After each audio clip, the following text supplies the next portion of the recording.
invité Tommy Catanéo. On va parler des élections départementales. Bonjour Pierrick Courmont. Bonjour. Vous êtes donc membre du Parti Socialiste de la Loire, conseiller municipal également à Saint-Étienne. On est à moins de 2 mois justement de ces élections départementales. Ce sera les 20 et 27 juin. Chez nous, dans la Loire, à gauche, vous avez décidé de partir tous ensemble, socialistes, écologistes, insoumis ou encore communistes, contre l'actuel président du département, donc de droite, Georges Ziegler. La Loire en commun, c'est le nom de votre liste. C'était naturel, cette union contre l'actuel président du département? Non, c'est le fruit de longs mois de travail collectif pour aboutir effectivement à ce rassemblement des principales forces de gauche et écologistes pour ce scrutin des 20 et 27 juin. C'est un rassemblement, la Loire en commun, qui est le label, la bannière commune, la bannière unitaire sous laquelle concourront l'ensemble des candidates et candidats issus de nos différentes formations politiques, quelle que soit leur sensibilité politique première.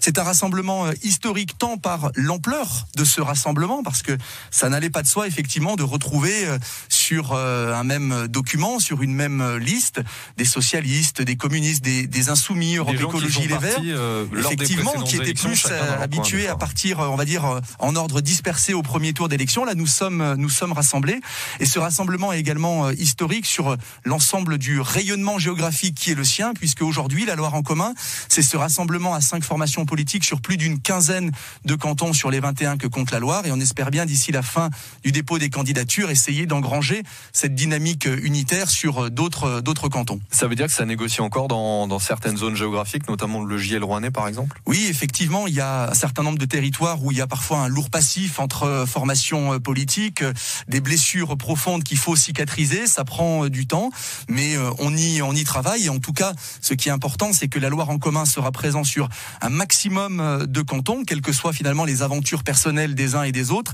mais nous comptons bien effectivement sur la force, la dynamique de ce rassemblement pour essayer de créer justement ce mouvement qui emporte toutes les petites inimitiés qu'il peut y avoir sur tel ou tel territoire. Vous n'aviez pas le choix finalement face au président du département sortant, Georges Ziegler, qui aura son bilan pour lui, c'est l'avantage. Alors pour nous, ce rassemblement, on ne le fait pas pour ou contre quelqu'un, etc., mais il répond à 3 impératifs.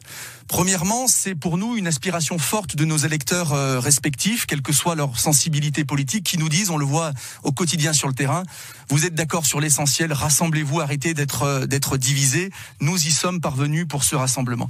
Le deuxième élément, c'est que quand nous avons travaillé, quand nous nous sommes mis autour de la table, nous nous sommes aperçus que nous étions d'accord sur un projet politique pour le département, sur ce que nous voulons faire pour le département et sur ce que nous ne voulons plus faire. Et j'ai envie de dire, quand on est d'accord sur l'essentiel, sur le programme, il n'y a pas de raison que nous ne soyons pas d'accord sur les candidates et les candidats pour incarner ce projet politique. Et puis le troisième élément, c'est d'ordre stratégique.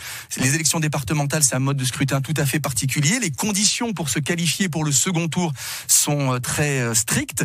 On en a été victime en partie en 2015. Dans un contexte où l'abstention risque d'être encore élevée, il était important pour nous de mettre toutes les chances de notre côté et de partir unis dès le premier tour. Pierrick Courmont, l'autre inconnu, finalement pour l'instant, c'est la tête de liste, celui ou celle qui va mener justement ce rassemblement de gauche. Là aussi, ça négocie encore. Est-ce que vous êtes... Non, alors pas du tout, parce que pour les élections départementales, on n'est pas sur un scrutin de liste à l'échelle de l'ensemble du département. On est sur finalement 21 petites listes de 4 personnes sur chacun des 21 cantons.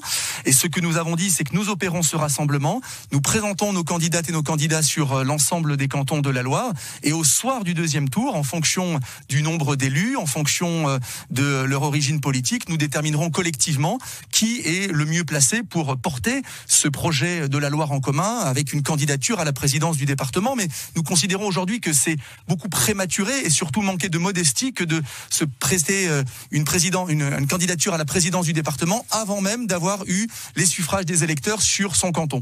Ça vous fait pas peur, justement, de se dire, bon, c'est bien bon, on a ce rassemblement, effectivement, qui est large, mais est-ce que ça tiendra, finalement, vous le disiez, jusqu'au soir du second tour, quand il faudra, effectivement, potentiellement, envoyer quelqu'un pour être candidat à la tête du département? J'ai envie de dire, tout ceci, ce sera, entre guillemets, un problème de riche, si vous me passez l'expression, parce que ça voudra dire que nous avons emporté un maximum de cantons, ce qui n'est jamais arrivé depuis l'après-guerre dans la Loire.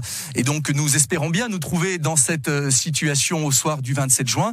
Mais encore une fois, pour l'instant, il faut que les uns et les autres puissent faire campagne dans des conditions extrêmement particulières sur le terrain, l'emporter dans un maximum de cantons. C'est ce que nous ambitionnons de faire. Et donc notre adversaire n'est pas Georges Gigler personnellement, mais bel et bien la politique qui a été conduite par la majorité départementale, qui sera soutenue par certains candidats, qu'ils soient sortants ou non d'ailleurs, sur leur territoire. Et nous allons faire cette campagne projet contre projet, et les électeurs trancheront dans la majorité des cantons. On a parlé de cette union justement, qui est une union de circonstances, mais aussi qui est demandée par les électeurs sur le terrain. Vous avez commencé à nous en parler. C'est une idée, l'idée aussi, c'est d'impulser peut-être quelque chose au niveau local qui peut se répercuter au niveau national, de dire bah voilà, en fait tout le monde la demande, peut-être, cette union de la gauche. Est-ce que c'est une idée qu'il faut garder pour la présidentielle, si ça marche? Moi, je fais partie de celles et ceux, et je pense que c'était une opinion partagée par l'ensemble de mes collègues qui ont mené ces négociations, ces discussions. Je suis un fervent défenseur de l'unité, de la gauche et des écologistes, parce qu'encore une fois, nous sommes d'accord sur l'essentiel, sur ce que nous voulons pour notre département, mais au-delà, pour d'autres échéances. Et il faut arriver, effectivement, après, à se mettre d'accord sur des incarnations, sur une incarnation commune pour les projets politiques. Ce qui se passe dans la Loire se passe dans une majorité de départements aujourd'hui en France, où on s'aperçoit effectivement qu'on a des militants qui ont des habitudes de travail, qui se connaissent, qui se fréquentent, qui se respectent dans la diversité de leurs opinions, de leurs sensibilités, et qui font la démarche de se mettre autour de la table. Et ben, c'est une démarche qui est porteuse et qui porte ses fruits, puisque nous sommes parvenus à ce rassemblement. Et j'espère effectivement que modestement, ce que nous sommes parvenus à faire dans la Loire fera école. Après, ce n'est pas de notre niveau, et nous nous focalisons sur les élections départementales. Pierrick Courbon, membre du Parti Socialiste de la Loire, conseiller municipal à Saint-Étienne. Merci beaucoup d'avoir été notre invité ce matin. On verra bien si cette union fonctionne du coup pour les élections départementales qui sont, je le rappelle, les 20 et 27 juin. Merci.